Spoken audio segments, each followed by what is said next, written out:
Good morning everyone. कल जो आपने पढ़ा था effect of catalyst on the rate of reaction, तो कैटलिस्ट का इफेक्ट रिएक्शन के रेट पे क्या होता है? Rate of reaction in general, catalyst is the chemical substance which added to the reactants during the reaction which increases the speed of reaction without itself being consumed या without itself undergoing any chemical change, यानी खुद में कुछ change नहीं आता, सिर्फ catalyst का role होता है रिएक्शन की स्पीड बढ़ाना, रिएक्शन का रेट बढ़ाना।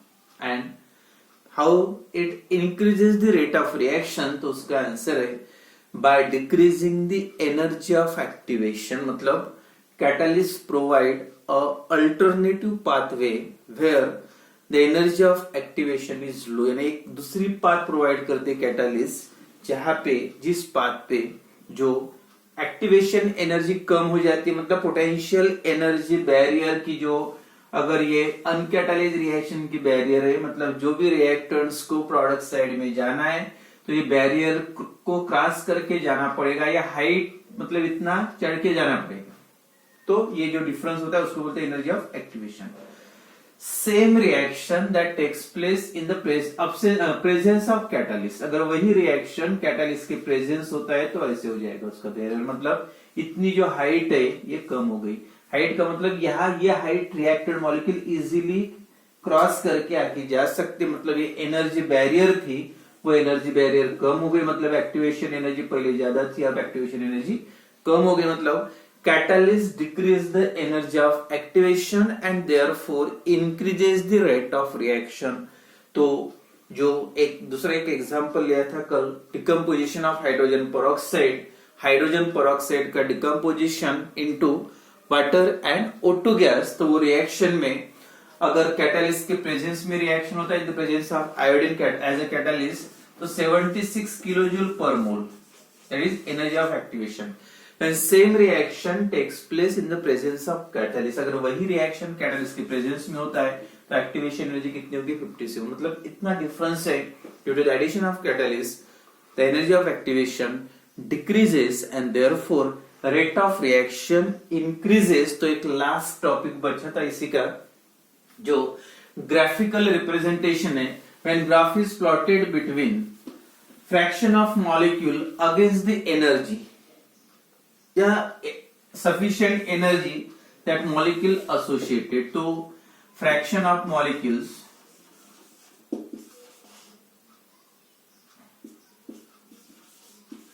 fraction of reacting molecule, जो reactors बोल सकते हैं, और ये एनर्जी है। और जो एनर्जी का जो ग्राफ था पर्टिकुलर, अगर वो बाउंड्री क्रॉस करती है तो उसको बोलते हैं एनर्जी ऑफ एक्टिवेशन, और जो बाउंड्री होती है उसका नाम है स्पेशल थ्रेशोल्ड एनर्जी। तो और ये जो मैं यहाँ पे ग्राफ बनाऊंगा, दैट ये ग्राफ, दिस जो भी एरिया दिख रहा है पूरा under this curve that represent the reacting molecules, मतलब ये पूरे रिएक्टिंग मॉलिक्यूल्स है। अब यहाँ पे एक मैं बाउंड्री निकालूंगा ये, और यहाँ पे EA1 नाम देंगे, मतलब ये जो शेडेड एरिया है, मतलब जितने ये पूरे जो कर्व में मॉलिक्यूल्स आएंगे दैट इज रिएक्टेंट्स मॉलिक्यूल, और जो ये एनर्जी ऑफ एक्टिवेशन, इधर एनर्जी बढ़ रही है, एनर्जी ऑफ एक्टिवेशन की बैरियर क्रॉस करेंगे, ये प्रोडक्ट से बोल सकते हैं, मतलब energy fraction of colliding molecule activated molecules having energy of activation, energy minimum energy that greater than energy, मतलब ये मॉलिक्यूल जो आपको शेडेड एरिया में दिख रहे हैं, आप बोल सकते हैं वो प्रोडक्ट्स है, और उसके जो नीचे वाले उसके कम एनर्जी इधर वाले पूरे, all that molecules are reactant. तो दिस रिएक्शन, और ये जो मैंने निकाला ये जो पार्ट है, ये जो शेडेड एरिया प्रोडक्ट फॉर्म हो, that is for uncatalysed reaction in the absence of catalyst. Now, when same reaction takes place in the presence of catalyst, तो अगर वही रिएक्शन कैटालिस्ट के प्रेजेंस में हो जाता है तो उसको नाम दे सकते हैं आप EA2, एनर्जी ऑफ एक्टिवेशन 2, मतलब ये भी एरिया पूरा शेडेड हो गया, मतलब क्या हुआ? एनर्जी ऑफ एक्टिवेशन कम हो गई, और प्रोडक्ट का कॉन्सेंट्रेशन बढ़ जाए, शेडेड जो अनशेडेड है वो रिएक्टेंट्स है और शेडेड एरिया प्रोडक्ट है, तो दिस EA2 का अगर देखोगे, this EA2 energy of activation for catalyse reaction, EA1 energy of activation, और ये बाउंड्री को दूसरा नाम आप थ्रेशोल्ड एनर्जी भी बोल सकते हैं, थ्रेशोल्ड एनर्जी। तो from this graph it is clear that the fraction of activated molecules is greater, yeah, energy of is greater than energy of activation, greater, their energy is greater than energy of activation for a catalyzed reaction than that of same for uncatalyzed reaction। uncatalyzed reaction है तो shaded area इतना ही हो जाता है, मतलब products कम है, और अगर कैटलिस्ट प्रेजेंट है तो शेडेड एरिया बढ़ जाए, ये पूरा आ गया, मतलब number of molecules are also increases with in the presence of catalyst। तो इसका मतलब कैटलिस्ट ऐड करने से एनर्जी ऑफ एक्टिवेशन डिक्रीज हो जाती है and therefore rate of reaction increases due to the addition of catalyst. तो मैंने यहाँ पे पूरे जो एक्सप्लेनेशन में एक ही पॉइंट इंपॉर्टेंट है, जब भी आप कैटलिस्ट ऐड करोगे रिएक्शन मिक्सचर में, मतलब रिएक्टेंट्स के साथ, तो जो रिएक्शन की एनर्जी ऑफ एक्टिवेशन है, मतलब जिसके जो भी रिएक्टेंट्स की एनर्जी इतनी हो जाती है, if it is greater than energy of activation, that molecules only converted into products. तो बाकी के मॉलिक्यूल प्रोडक्ट में कन्वर्शन नहीं होते, तो उतने मॉलिक्यूल्स का कन्वर्शन प्रोडक्ट में होता है। तो वो जो एनर्जी है अगर कैटालिस्ट डालोगे तो कम हो जाएगी, मतलब ज्यादा हाइट पे रिएक्टेंट मॉलिक्यूल को क्रॉस करने के लिए जाना नहीं पड़ेगा कैटालिस्ट प्रेजेंट है तो, और अगर कैटालिस्ट नहीं है तो जो एनर्जी बैरियर की हाइट बढ़ जाती है, और हाइट बढ़ती है मतलब ज्यादा से ज्यादा मॉलिक्यूल क्रॉस नहीं कर पाएंगे, तो नहीं कर पाने का मतलब उनका प्रोडक्ट में कन्वर्शन नहीं होगा, मतलब less number of molecules transfer into reactants into products, मतलब rate of reaction is low but same reaction takes place in the presence of catalyst, then energy of activation decreases and therefore rate of reaction increases। तो उसके पहले का जो topic था थोड़ा long topic था, effect of temperature, ये वाला टॉपिक आपको नहीं है जो डिलीट किया है 25% में, तो ये बस ये इफेक्ट ऑफ कैटालिस्ट वाला है, और यहाँ पे जो केमिकल काइनेटिक चैप्टर है कंप्लीट हो जाता है। अब जो नेक्स्ट टॉपिक फिजिकल का एक चैप्टर बचा है, केमिकल इक्विलिब्रियम है, और दूसरा जो फर्स्ट वाला यूनिट है, फर्स्ट चैप्टर है, दैट इज सॉलिड स्टेट, और सॉलिड स्टेट स्टार्ट करेंगे इससे। Next chapter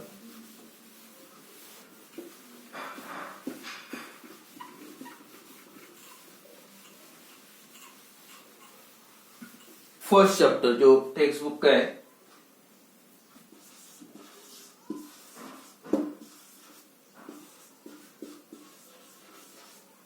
solid state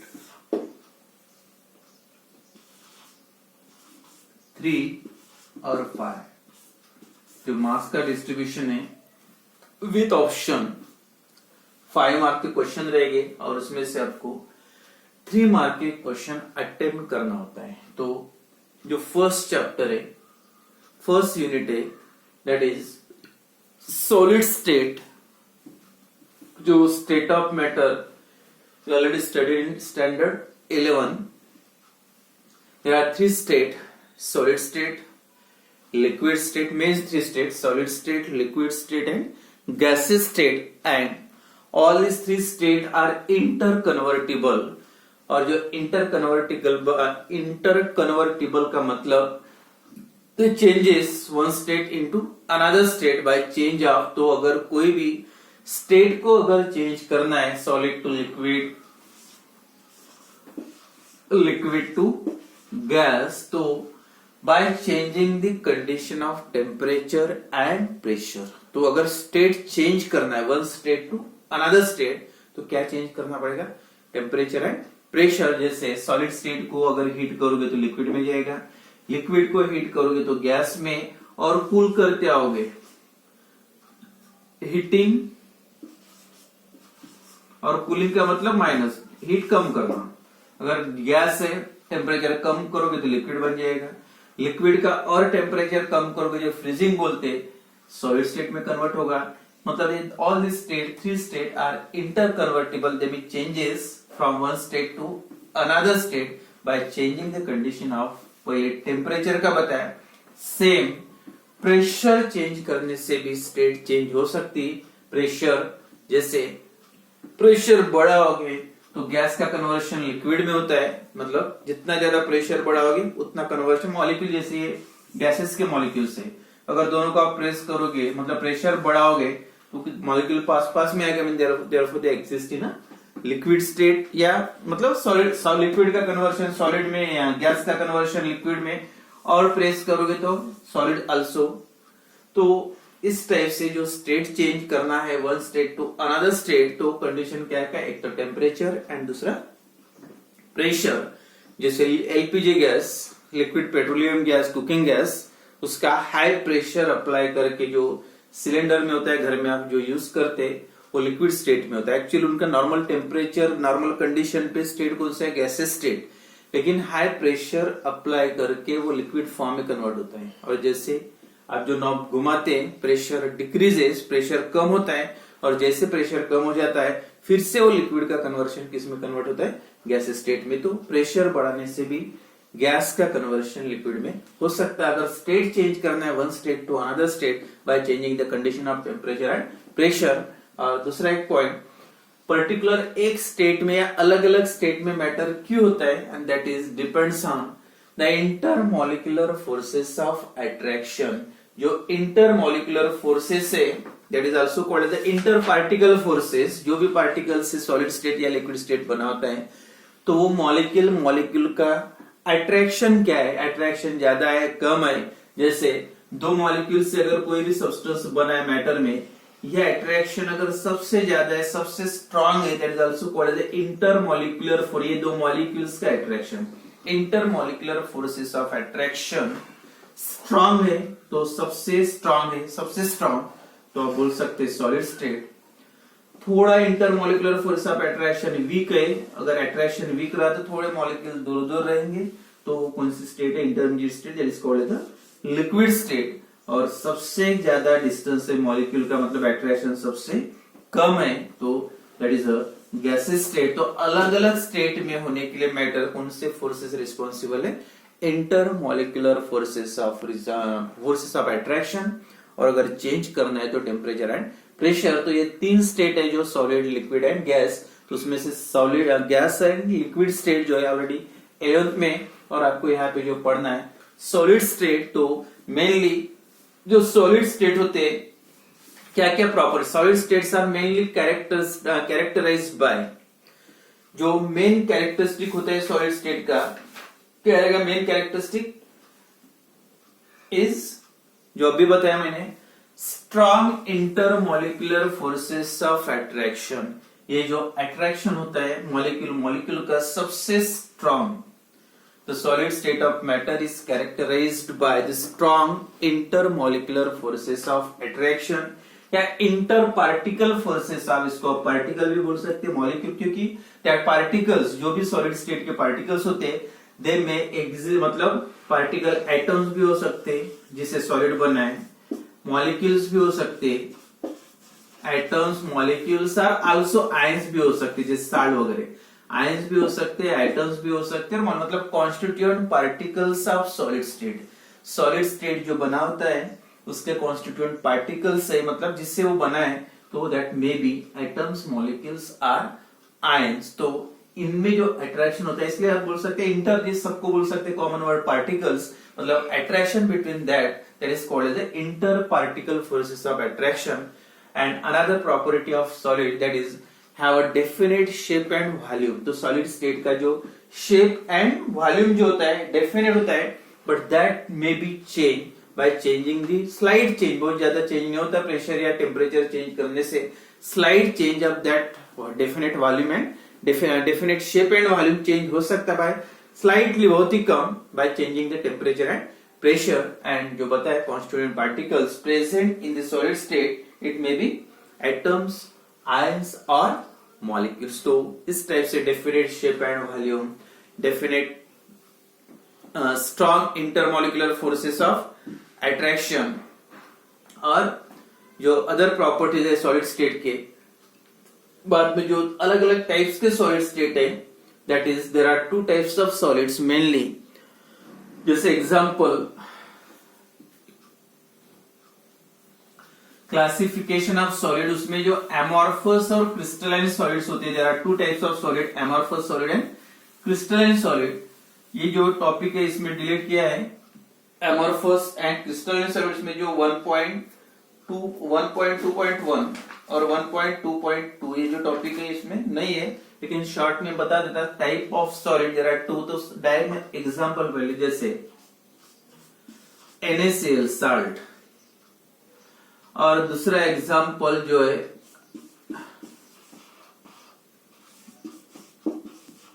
plastics, rubber, टार, ग्लास. ये जो सभी एग्जांपल्स हैं एक साइड में आते हैं. और बाद में जैसे NaCl, सभी metals, sodium chloride, salts, potassium chloride, sodium chloride, या शुगर, ग्लूकोज या शुगर हो गया. उसके बाद आइस. अब ये जो एग्जांपल्स है, तो जो दो टाइप्स के सॉलिड बताया था मैंने, that is crystalline and amorphous. Crystalline solid and amorphous solid, जो दो टाइप्स के सॉलिड्स होते हैं. और ये जो क्लासिफिकेशन है, ये एग्जांपल्स है एमॉर्फस सॉलिड के, जो जनरल प्लास्टिक्स है, रबर है, टार है, ग्लास है, ये सभी एग्जांपल एमॉर्फस. और बाकी जो कंपाउंड्स है, सोडियम क्लोराइड, जितने भी साल्ट्स है, ऑल दी साल्ट्स. उसके बाद metals, then sugar, carboxylic acid में जैसे जो भी सॉलिड स्टेट में होते हैं, oxalic acid, benzoic acid, naphthalene, all these are the example of किसका, आइस ले सकते हैं आप, that is a crystalline solid. और ये जो मेन डिफरेंस है दो सॉलिड्स का, that based on arrangement of particle. जो पार्टिकल्स है, जिस पार्टिकल से सॉलिड बना है, इट में भी एटम्स, मॉलिक्यूल्स और आयंस, तो उनका अरेंजमेंट कैसे, रेगुलर और इरेगुलर, रेगुलर अरेंजमेंट और इरेगुलर. ऑन दैट बेसिस, जैसे ये पार्टिकल A और B का बना है, A B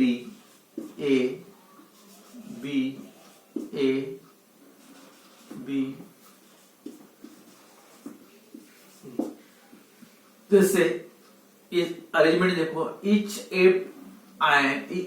A particle is surrounded by 4B, B, यानी चारों डायरेक्शन में भी. या हर B के सराउंडिंग में अगर यहाँ पे लाइन दूसरी निकालोगे, तो ये A, तो ये B, A और ये फिर से B. अब देखो, each A surrounded by 4B, वैसे हर B के सराउंडिंग में A.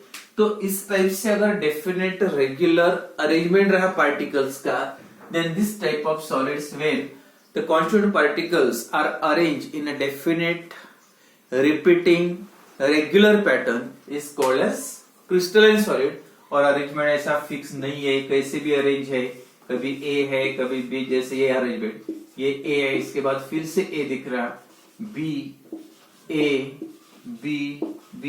डेफिनेट या रेगुलर अरेंजमेंट नहीं होता है कॉन्स्टिट्यूएंट पार्टिकल का, then this type of solid is called as amorphous solid. जैसे प्लास्टिक्स है, रबर है, टायर है, तो इसके बस एग्जांपल याद रखो. और एक्चुअली मेन डिफरेंस क्या है, वैसे ये वाला टॉपिक डिलीट किया है, दोनों एमॉर्फस एंड क्रिस्टलाइन, बस इतना याद रखो.